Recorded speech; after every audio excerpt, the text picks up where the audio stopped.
नमस्कार, मैं हूं संजय शर्मा। आप देख रहे हैं 4 पीएम न्यूज़ नेटवर्क। देश की राजनीति की गर्माहट इस समय दिल्ली या मुंबई में नहीं है। देश की राजनीति की गर्माहट इस समय नागपुर में है। नागपुर में रोज चौसर बिछाई जा रही है, रोज चौसर हटाई जा रही है। शतरंज की चाल पर, शतरंज की बिसात पर मोहरे रखे जा रहे हैं, मोहरे गिराए जा रहे हैं। तय होगा कि बादशाह और वजीर कितनी चाल चलेंगे, ऊंट का क्या होगा और हाथी कब मरेगा। जाहिर है कि नागपुर अब एक पटकथा लिखने जा रहा है और लोगों के जहन में सवाल है कि 17 सितंबर को मोदी जी रिटायर होंगे, भागवत रिटायर होंगे या सिर्फ भागवत रिटायर होंगे, मोदी जी कोई नया दांव खोलेंगे। कल नागपुर में एक बड़ी बैठक हुई, बड़ी महत्वपूर्ण बैठक हुई। संघ के और भाजपा के लोग शामिल थे और उसमें जो चर्चाएं हुई, सीधे नागपुर में हमारे पत्रकार, हमारे बहादुर पत्रकार राजीव रंजन उस जगह पे थे। मैं उनके मुंह से सुनाऊंगा और आज जो उन्होंने खुलासे किए हैं वो सुनकर आपके दिल की धड़कनें बढ़ जाएंगी कि क्या संजय जोशी मोदी सरकार में मिनिस्टर हो सकते हैं। और आप हैरान हो जाएंगे, उनका दावा है राजीव जी का कि उनके एक परिचित ने, उनके एक करीबी ने, बड़े भरोसेमंद आदमी ने सूचना दी कि मोदी जी को ज्योतिष और तंत्र मंत्र बहुत पसंद है। मैंने मजाक में पूछा तो क्या उन्होंने राहुल गांधी को फूक मार के कोई तंत्र मंत्र कर दिया। रोचक जानकारियां हैं, संघ और भारतीय जनता पार्टी के रिश्तों की परत दर परत खोलती जानकारियां हैं। मैं आपका ज्यादा समय नहीं लूंगा, सीधा लेके चलता हूं राजीव रंजन के पास। दिल थाम के आज की बातचीत सुनिए, बहुत कुछ आपको इसमें मिलने वाला है। राजीव भाई, आप नागपुर में बैठे हैं और नागपुर इस समय पूरे देश का तापमान गर्म कर रहा है। जुलाई चल रही है, सितंबर आने वाला है और लोगों को लग रहा है कि 17 सितंबर के बाद होगा तो क्या होगा। प्रधानमंत्री जी की फेयरवेल पार्टी में कौन कौन आएगा, किस किस को बुलाया जाएगा। अंबानी अडानी आएंगे, बाकी लोग आएंगे, कौन कौन आएगा, विपक्ष को आमंत्रित किया जाएगा या फिर ये सब ख्याली पुलाव है। प्रधानमंत्री अभी अगली बार 2029 में भी भारतीय जनता पार्टी के प्रधानमंत्री पद के उम्मीदवार होंगे। लेकिन मोहन भागवत और मोहन भागवत के बाद नितिन गडकरी, आपने पढ़ ही लिया होगा बयान, में आप ही के मुंह से सुनूंगा उस बयान के बारे में, क्योंकि आप ही के सांसद है, आप नागपुर से हैं। मुझे बताइए, चूंकि आपके संघ से बड़े करीबी कुछ लोगों से आपकी मुलाकातें होती रहती हैं, मेरे भी खुफिया सूत्र बताते रहते हैं और आपके पास जानकारियां भी बहुत बढ़िया बढ़िया रहती हैं। तो मुझे बताइए, ये खेल चल क्या रहा है? ये मोहन भागवत का कि 75 साल के बाद अलग हो जाना चाहिए, रिटायरमेंट हो जाना चाहिए। तो रिटायरमेंट किसका होगा? मोदी का होगा, भागवत का होगा, दोनों का होगा? खेल है क्या, जरा विस्तार से समझाइए। बहुत बढ़िया सवाल है संजय जी आपका। पर बताइए, अगर बाई चांस मान लीजिए भागवत जी ने रिटायरमेंट ले लिया तो प्रेशर किसके ऊपर में आएगा, किसके ऊपर में प्रेशर बनेगा, मोदी के है ना? ऊपर, मोदी जी के ऊपर। सीधी बात है, सीधी बात है। हम्म, तो ये मैं हम्म, जस्ट एक एग्जांपल, तो ये जो आईटी सेल जो बीजेपी का लगा हुआ है कि भागवत जी को रिजाइन करना चाहिए, है मोहन जी भागवत को रिजाइन बोल रहा, सॉरी, हट जाना चाहिए, है वो। तो अगर वो हट जाते हैं तो प्रेशर बिल्डअप ऑटोमेटिकली होगा। तो ये हम्म, जो आईटी सेल कुछ दिनों से स्ट्रेटेजी मतलब कर रहा है भागवत जी के बयान आने के बाद से, वो बड़ा ही मेरे को अजीब और हास्यास्पद लग रहा है। पर coming back to your question जो आपने अभी पूछा, देखिए, कंसिस्टेंटली आप देखेंगे पिछले 6 या 7 महीनों से मैं यही बात बोलता आया हूं कि एक बहुत ही बड़ा कोल्ड वॉर चल रहा है बीजेपी और आरएसएस के अंदर। और हम्म, ये बहुत सारे आपके व्यूअर्स भी मानने के लिए तैयार नहीं रहते, वो कमेंट बॉक्स में लिखते हैं कि दोनों एक ही हैं, ये है वो है फलाना ठिकाना। पर मैं आपको धरातल की सच्चाई बता रहा हूं कि राष्ट्रीय स्वयंसेवक संघ जो है वो परेशान हो गया है गुजरात लॉबी से और वो उनको रिप्लेस करना चाहे, ये हकीकत है।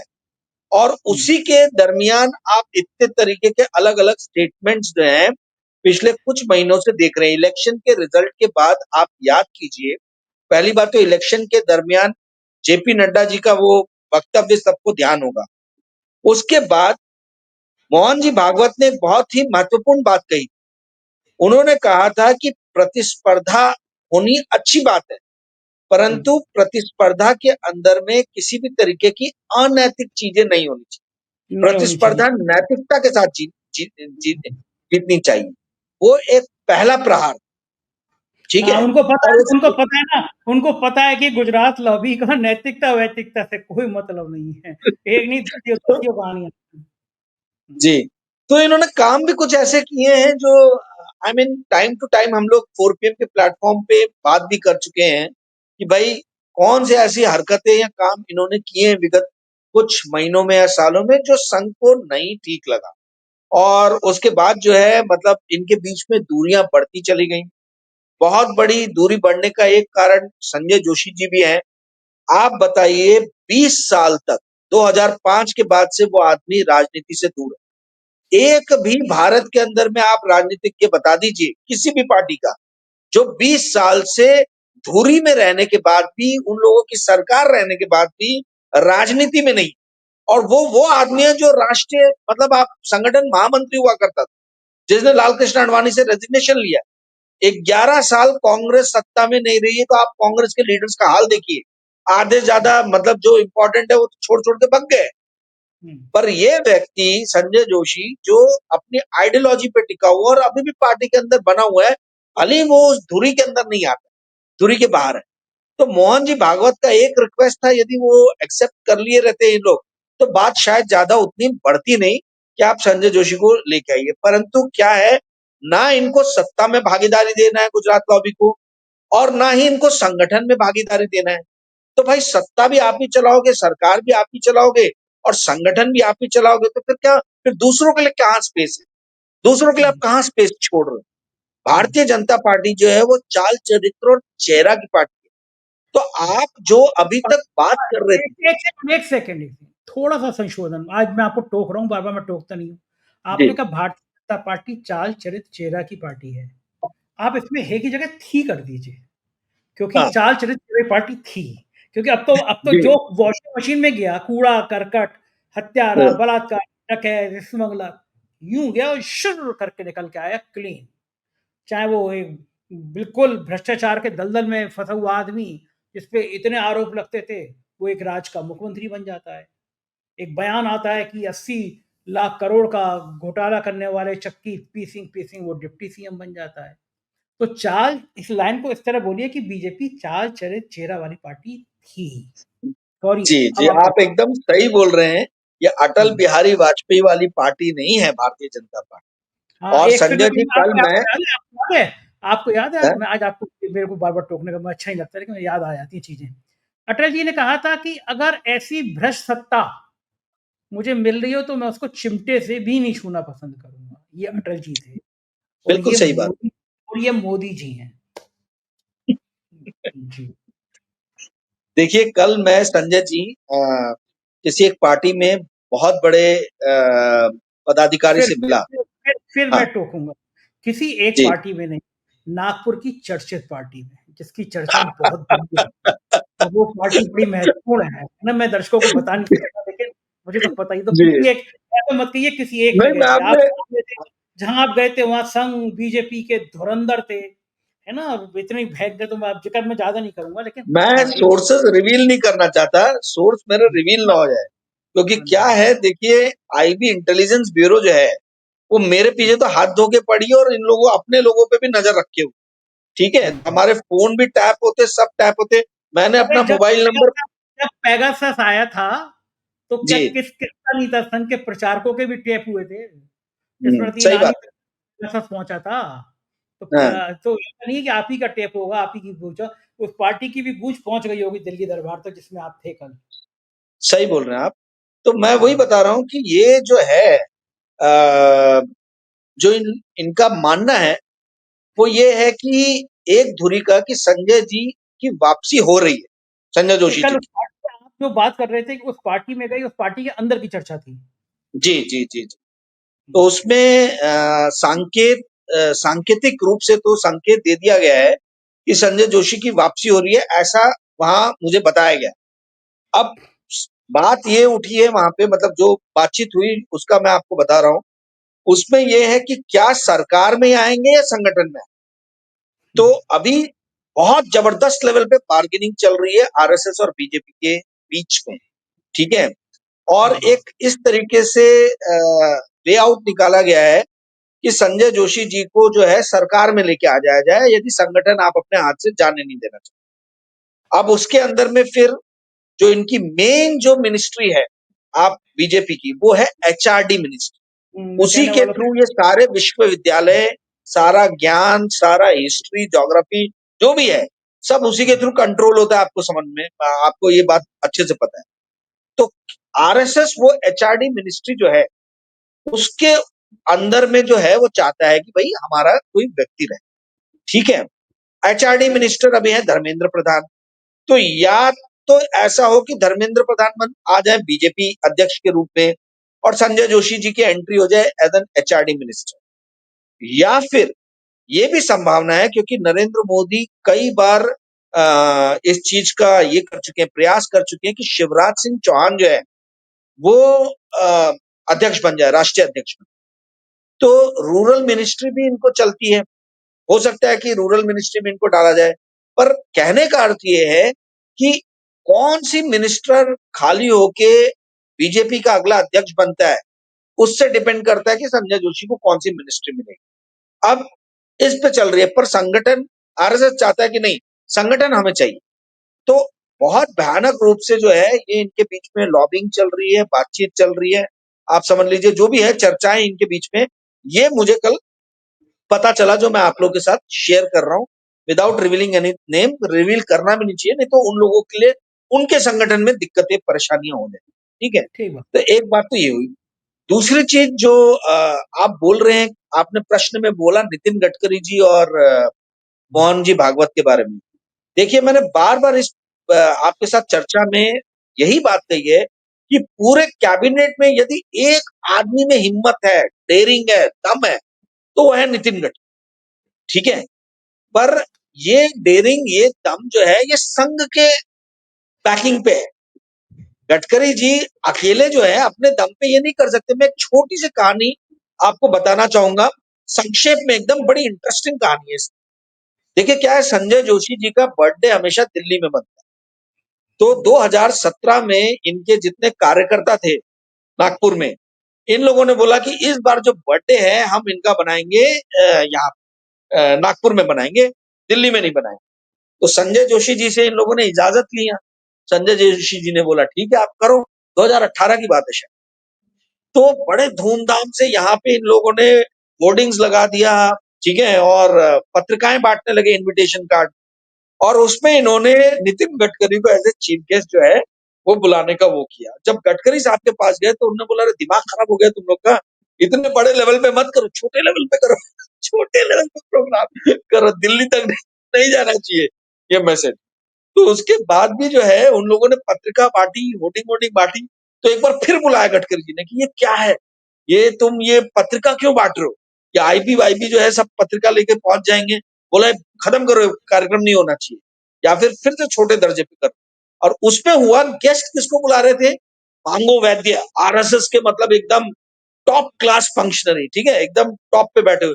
और उनकी मांगो वैद्य की आदत थी कि वो मोदी जी को हर वक्त घर आते रहते, मतलब हर वक्त क्रिटिसाइज करते, हर वक्त झिड़की देते रहते। मोदी जी भी बड़ा घबराते थे। वो मांगो वैद्य बहुत पुराना, अब तो खैर निधन हो गया उनका। और उनके बेटे जो है मनमोहन वैद्य, वो भी बहुत तेजी से आरएसएस में उभर रहे। तो वो एक तरफ बैठे बैठेंगे, बीच में गडकरी साहब, और उनके जो बाजू में बैठा रहे, मतलब जिनको बैठाने के लिए बात किया, मैं उनका नाम नहीं लूंगा क्योंकि वो अभी जीवित है, ठीक है, तो परेशानी नहीं होनी चाहिए। तो गडकरी जी परेशान हो गए, बोले यार एक तरफ भयानक क्रिटिसाइज करने वाला आदमी मोदी को, दूसरी तरफ भी क्रिटिसाइज करना, और बीच में तुम मुझे बैठा रहे हो, मेरा बॉस है नरेंद्र मोदी, तो ये तो बड़ी समस्या हो जाएगी। तो उन्होंने बोला नहीं ये प्रोग्राम कैंसिल करो, गडकरी जी ने 2018 में। तो यहाँ जितने भी संजय जोशी के समर्थक थे वो बड़े चिढ़ गए। उन्होंने बोला प्रोग्राम तो अब कैंसिल नहीं होगा। फिर इन्होंने ये संजय जोशी जी से जाके दिल्ली में मिले गडकरी साहब, और फिर संजय जोशी जी को फोन करना पड़ा अपने समर्थकों को कि गडकरी जी के लिए परेशानी हो जाएगी, आप बंद कर दो। ये वो वक्त था आज से 9 साल पहले का, ये कहानी मैं इसलिए बता रहा हूं। तब गडकरी साहब कुछ नहीं बोलते थे। आज जो गडकरी साहब इतना बोल रहे हैं उसका कारण ये है कि संघ जो है वो उनके पीछे खड़ा हुआ। ये कहानी बताने का जो रीजन है वो ये रीजन ही ये है कि गडकरी जी जो कैबिनेट में मतलब जो उनके कैबिनेट के मेंबर है, जो इतने जोशीले अंदाज में बार बार स्टेटमेंट दे रहे हैं, वो स्टेटमेंट भी संघ ही दिला रहा है। तो राष्ट्रीय स्वयंसेवक संघ जो है, मैं शुरू से बताता आ रहा हूं कि इनका बहुत ज्यादा टसल चल रहा है नंबर 1 और नंबर 2 के साथ में, और ये आने वाले दिनों में पता चलेगा कि कौन हावी होता है, कौन भारी पड़ता है। जी संजय। अच्छा, ये जो इस बीच में ये बवाल तब और शुरू हुआ कि जब अमित शाह का बयान आ गया कि भाई मैंने तय कर लिया है रिटायरमेंट होने के बाद वेद पढ़ूंगा, उपनिषद पढ़ूंगा, कि प्राकृतिक खेती करूंगा। तो चर्चा यहाँ से शुरू हो गई, सरगर्मियां यहाँ से शुरू हो गई कि रिटायरमेंट की बात कहाँ से आ गई। रिटायरमेंट की बात तो अपोजिशन करता है। अपोजिशन कहता है कि भैया रिटायर हो रहे हैं सितंबर में। प्रधानमंत्री जी पवन खेड़ा ने बड़ी चुटकी लेके कहा कि देश के लिए बहुत महत्वपूर्ण, बड़ी खुशी की बात है। भागवत ने कह दिया साहब जा रहे हैं, देश बड़ा खुश होगा। लेकिन रिटायरमेंट की बात का जिक्र अमित शाह का करना, लोग तो कह रहे थे कि अमित शाह मोदी के बाद अमित शाह, योगी और अमित शाह की कंट्रोवर्सी, कोल्ड वार, शीत युद्ध सब था इसी वजह से। तो अमित शाह को जरूरत क्या पड़ी थी कि रिटायरमेंट जैसे शब्द का उन्होंने नाम लिया। कहाँ कहाँ उन्हें किधर चोट लगानी थी जो अमित शाह ने कहा कि मैं रिटायरमेंट, जब यानी आप रिटायर हो जाओगे तो बॉस क्या करेंगे, आपके प्रिय, आपके साहब क्या करेंगे, उनको भी रिटायर होना पड़ेगा। ये क्या राजनीति आपके साथ है थी? देखिए, अमित शाह जी की स्वीकार्यता संघ में नहीं है। आप कुछ भी बोल लीजिए, मदर ऑर्गेनाइजेशन तो राष्ट्रीय स्वयंसेवक संघ ही है। ठीक है। अमित शाह जो अपनी ताकत जो डिराइव करते हैं वो नरेंद्र मोदी से करते हैं। यदि नरेंद्र मोदी मोदी गए तो अमित शाह का जाना तय है। पर बीजेपी के अंदर में इन लोगों ने बहुत बड़ा अपना एक स्वामी भक्त तबका जो है वो खड़ा कर लिया। ये चाहे मोहन यादव हो, चाहे भजन लाल शर्मा हो, चाहे ज्योतिरादित्य सिंधिया हो, चाहे आपके उधर पे जितेंद्र ये हो, क्या बोलते हैं अपना, जितेंद्र प्रसाद हो, या फिर ये जितने भी कांग्रेस और दूसरी पार्टियों से आए हुए लोग हैं। एक सेकंड, जी। एक सेकंड। जी। जितने नाम आपने गिनाए, जी। इनकी हैसियत बहुत चीटी जैसी है। जितिन प्रसाद के भ्रष्टाचार के कारनामे आए तो योगी आदित्यनाथ ने 24 घंटे के अंदर उनके जो ओएसडी था उसको वापस कर दिया और खोल के दिखा दिया कि जितिन प्रसाद का दामन कितना काला है, भ्रष्टाचार की कैसी गंगा जितिन प्रसाद बहाते हैं। बाकी जो नाम लिए वो भी आपको इसी इसी लेवल के हैं। दूसरी बात, मैंने एक जगह पढ़ी थी कि जब राजा का कुत्ता मरता है तो पूरी जनता, पूरी प्रजा उसके साथ होती है, और जब राजा मरता है तो कुत्ता भी साथ नहीं होता। बिल्कुल सही तो बोल जब रहा। तक मोदी हैं तब तक तो एक बात है तो कि मोदी हैं ताकत मोदी में। से ही ये सब ताकत ड्राइव ये कर रहे हैं। धर्मेंद्र प्रधान हो, मोहन चाहे यादव, आप, इनकी इनकी हैसियत, इनके विधायक ही इनको दौड़ा लेंगे। मोहन यादव दिखाई नहीं पड़ेंगे, भजन लाल जी भर के बाहर नहीं निकलेंगे। केवल जिस दिन लग गया, आप सोच रहे वसुंधरा राजे सिंधिया का और कोई मुकाबला है भजन लाल, शिवराज सिंह चौहान का, मोहन यादव का कोई मुकाबला है? ये सब ऊर्जा जो है ना, सूरज से ऊर्जा ले रहे हैं। ये तो मोदी से ऊर्जा ले रही है, हाँ, इनको पता है मोदी गए और ये गए। करेक्ट, तो इन्होंने करेक्ट। भक्ति, जब सत्ता है तो चारणी चारण है, सेवा है, हजूर है। लेकिन 2 महीने बाद राजीव जी क्या लग रहा है कि फिर अमित शाह भी रिटायर हो जाएँगे? अगर मोदी ने रिटायरमेंट लिया या अमित शाह अरे कोशिश होना ही करेंगे? पड़ेगा, होना ही पड़ेगा। आप जो बोल रहे हैं उसी में आपका आंसर छिपा है। आप जो बोल रहे हैं एकदम सही है। जब हुँ, अमित शाह अपनी पूरी पावर डिराइव कर रहे मोदी जी से, तो हुँ, अमित शाह द्वारा खड़े किए गए ये जितने भी चौकीदार हैं, हुँ। ये पावर अमित शाह से लेते हैं, अमित शाह मोदी से लेते हैं। मोदी हट गए तो ऑटोमेटिकली वो लाइन जो है वो पूरी की पूरी समाप्त हो जाएगी। और जो पुरानी लाइन थी, जो स्वयं राष्ट्रीय स्वयंसेवक संघ के प्रति समर्पित जो मेंबर ऑफ पार्लियामेंट थे या नेता थे, आप देखेंगे वो फिर से उभरेंगे। आपको फिर से वही शिवराज सिंह चौहान नजर आएंगे, वही नितिन जी गडकरी नजर आएंगे, वही आपके संजय जोशी जी नजर आएंगे। तो ये सारे लोग जो हैं, ये अभी आज की डेट में हाशिए पे लगा दिए गए। हाशिए मिनिस्ट्री भी है, तो ऐसी स्थिति है कि जो इनका प्रिंसिपल सेक्रेटरी जो रहता है या चीफ सेक्रेटरी जो है, वो पीएमओ में जब वहां से जब तक ओके नहीं आता, यहाँ से फाइलें जाती नहीं है। But at the end of the day bureaucrat जब तक फाइल बढ़ाएंगे नहीं, फाइल आगे जाएगी क्या? आप ये सोचिए, नितिन गडकरी के पास में 3 मिनिस्ट्री हुआ करती थी 2014 से 19 के बीच में। गंगा सफाई, आपका शिपिंग, और फिर रोड ट्रांसपोर्टेशन। आज आप देखिए सिर्फ एक मिनिस्ट्री रह गई।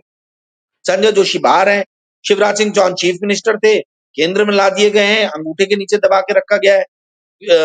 सिंधिया मैडम जो है वो तो कंप्लीटली आउट ऑफ पिक्चर है। तो ये लोग जो पार्टी में शुरू से काम किए हैं, वो सारे लोग आज की डेट में पीछे हैं।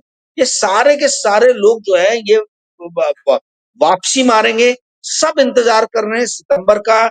और जो आपके दर्शक ये समझते हैं कि संघ और मोदी के बीच में कोई दुराव नहीं है, वो बहुत बड़ी गलतफहमी में है।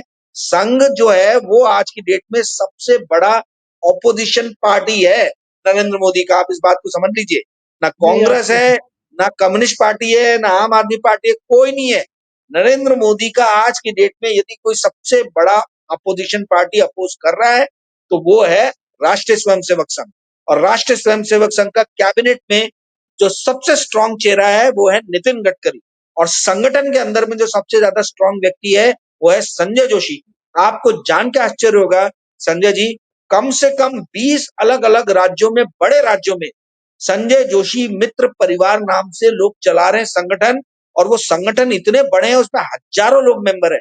आज भी दिल्ली के संजय जोशी के घर में जो उनका कार्यालय है, वहां पे जितनी भीड़ इकट्ठी होती है, एक कोई कैबिनेट मंत्री के घर पे उतनी आपको भीड़ नजर नहीं आएगी। 20 लीटर बताते हैं दूध की चाय बनती है, हर दिन 6 किलो लड्डू बटते हैं, समोसे और ये सब। तो ये सब पैसे कहां से आ रहे हैं? कोई ना कोई तो समर्थन कर रहा है, कहीं ना कहीं से तो फंडिंग हो रही है। ये सब जो चल रहा है इतना बड़ा कार्यकलाप, तो ये हमारे जो व्यूअर्स हैं, जनता, उनको नहीं मालूम है, उनको इस चीज की जानकारी नहीं है। पर ये सब फंडिंग जो है, find out the funding, find out the source of money, आपकी आधी स्टोरी जो है वैसी सॉल्व हो जाएगी। यही इन्वेस्टिगेटिव जर्नलिज्म में मैंने सीखा है कि आप मनी का फ्लो पता करो, अपने आप ही सारी गुत्थियां जो है धीरे धीरे सुलझ जाती है। तो यदि 20 लीटर चाय की दूध दूध की चाय बन रही है और 6-6 किलो लड्डू बट रहे हैं रोज, तो कहीं ना कहीं से फंडिंग आ रही है। संजय जोशी जी कहीं नौकरी तो करते नहीं है, कहीं किसी व्यवसाय, कोई व्यवसायी तो है नहीं, ना बहुत अमीर खानदान के व्यक्ति। उनके पिताजी गवर्नमेंट सर्वेंट थे, यहीं से 2 किलोमीटर दूर उनका ऑफिस था। तो कहने का अर्थ यह है कि एक बड़ी जंग की तैयारी चल रही है और आने वाले 2 महीने संजय जी बहुत ज्यादा इंटरेस्टिंग रहे। जी संजय। अच्छा ये क्यों नहीं करते मोदी जी की सुबह-सुबह उस पार्क में 3-4 गाड़ियाँ जाएँ ईडी की और वो संजय जोशी से पूछे कि 20 किलो दूध कहाँ से आया कल ये? और ये 6 किलो लड्डू कहाँ से आए? तो बहुत बड़ा अपराध है भाई। अगर आप 20 किलो दूध और 6 किलो लड्डू मँगा ले रहे हो, तो ईडी जाँच करे, इनकम टैक्स रेड कर दे कि भाई 20 किलो दूध कहाँ से आ रहा है। लेकिन शायद इतनी हिम्मत होगी नहीं। मेरा दोस्त है ना एक वो बड़ा फ़ॉर मीडिया चलाते हैं, बहुत अच्छे जर्नलिस्ट हैं यशवंत। वो गए थे एक बार संजय जोशी को, उन्होंने लिखा भी कि वो आते हैं और किसी ने कहा कि साहब हमें लखनऊ, कानपुर, बहराइच में समस्या है पुलिस की। तो सीधा संजय जोशी उठा के सीधा डीजीपी को फ़ोन लगाते हैं। और उन्होंने बोले मैं देख के हैरान था कि वो सीधे डीजीपी संजय जोशी बोल रहा हूँ। उनके काम होते हैं मतलब सरकार में हो ना हो। देखिए वो बता रहे थे यशवंत जी कि किसी भी स्टेट के चीफ सेक्रेटरी को डीजीपी को अगर संजय जोशी का फ़ोन चला गया, काम होने की गारंटी है। यानी मोदी जी के विरोध में होके, मोदी जी के पैरेलल खड़े होके, मोदी जी ने एक तरह का बिल्कुल उनको नेस्तनाबूद करने की तैयारी की थी। वो एक सीडी का जो ज़िक्र आया था, उसके बाद संजय जोशी चले गए। लेकिन उसके बाद संजय जोशी की ये ताकत, ज़ाहिर है ये वो संघ से वो ऊर्जा लेते ही लेते हैं, इसमें कोई दो राय नहीं। अब बड़ा सवाल ये है कि अब ये अध्यक्ष पद का फैसला आपको क्या लगता है कि सितंबर से पहले हो जाएगा? मोदी जी का रिटायरमेंट या रिटायरमेंट नहीं? मैं दोनों बातें कह रहा हूँ, मैं बिल्कुल नहीं कह रहा कि साहब रिटायरमेंट हुई ले ही लेंगे वो। लेकिन अध्यक्ष जो है, उसका फैसला 17 सितंबर से पहले कर देंगे या अभी और अटकेगा? संजय जी, मैं अभी एक ऐसा खुलासा कर रहा हूं जो भारत में बहुत कम लोग जानते हैं, ना के बराबर लोग जानते हैं। और वो ये है कि नरेंद्र मोदी जी जो है वो ज्योतिष शास्त्र और तंत्र और मंत्र विद्या के बहुत ज्यादा ही क्या बोला जाए, विद्वान व्यक्ति हैं, बहुत ज्यादा जानकारी रखते हैं क्या तंत्र बात और कर रहे मंत्र की। हैं? ये बहुत यानी कम लोग जानते हैं। ये मैं उन्होंने यूँ करके राहुल गांधी पे छोड़ दिया। मतलब तंत्र तो ऐसे होता है ना कि कोई किसी पे कर लेता है तंत्र बंद। देखिए, तंत्र और मंत्र जो है ये भारत में हमेशा से ही बहुत बड़ा मतलब इसको बोलिए, कुछ लोग बोलते हैं बहुत बड़ा विज्ञान है। मेरे और आपके विचार कुछ अलग हो सकते हैं, परंतु तो ये तंत्र और मंत्र को, आपको कैसे पता चला तंत्र, ये बात? ये देखिए बहुत इंटरनल स्टोरी है, मैं बताऊंगा, वो व्यक्ति पर मतलब मुसीबत में आ नहीं, जाएंगे। मत जिन्होंने बताइए। उनको ये ज्ञान सिखाया है वो मेरे बहुत मतलब समझ लीजिए क्लोज व्यक्तियों में से एक है। ठीक आपको भी है। आता है तंत्र, आपको भी आता है तंत्र नहीं, बंद मुझे करना? नहीं, बहुत वृद्ध है और वो मतलब मतलब वो आदमी जो है ना बहुत ज्यादा आरएसएस के अंदर में घुसे हुए व्यक्ति हैं। जब मोदी जी आज से नहीं 45-50 साल पहले से वो जानते हैं, ठीक है। तो जब मोदी जी कुछ भी नहीं थे, 45 साल 50 साल पुराने मतलब उनका ये, तो ये मोदी जी बहुत विद्वान व्यक्ति हैं तंत्र मंत्र और ज्योतिष शास्त्र के। और आप देखिए आपको हर चीज में उनके वो एक पुट नजर आएगा। जब निर्मला सीतारमन ने बजट दिया तो इंफ्रास्ट्रक्चर का बजट का नंबर क्या रखा, 11 लाख करोड़, 11,111 करोड़। ये जो है ये नंबर की जो सीक्वेंसिंग है, और ऐसे में पचासों और दूसरे एग्जाम्पल दे सकता हूं। एक दिन किसी इसी उस पे हम लोग चर्चा करेंगे, प्रोग्राम बनाएंगे। परंतु कहने का अर्थ यह है कि तंत्र मंत्र ज्ञान के बहुत बड़े जानकार हैं, ज्योतिष शास्त्र के जानकार हैं नरेंद्र मोदी। ऐसे नहीं इतने बड़े बड़े लोग निपट गए, लाल कृष्ण आडवाणी हो, चाहे पटेल हो, चाहे आपके मुरली मनोहर जोशी हो, या अभी आप देखिए एक भी राजनीतिज्ञ जिसने नरेंद्र मोदी से जो टकराया है, वो राजनेता का करियर जो है बीजेपी के अंदर में पूरे डाउनफॉल पे गया।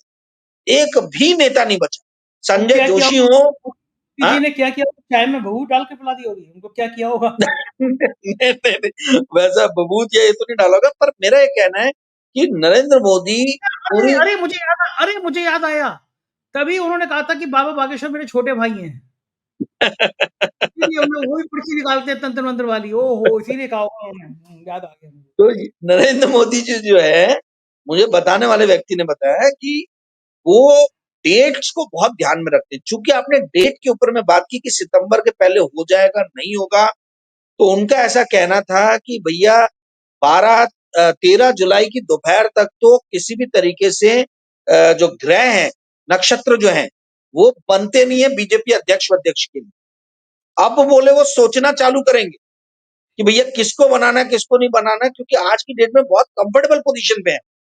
तो उनका ये कहना है कि बिना वो ज्योतिष शास्त्र और तंत्र मंत्र का ये किए हुए अध्ययन किए हुए, वो इस चीज पे आगे किसी नाम को बढ़ने ही नहीं देंगे। तो वही हो रहा है, वही देख रहा हूं मैं।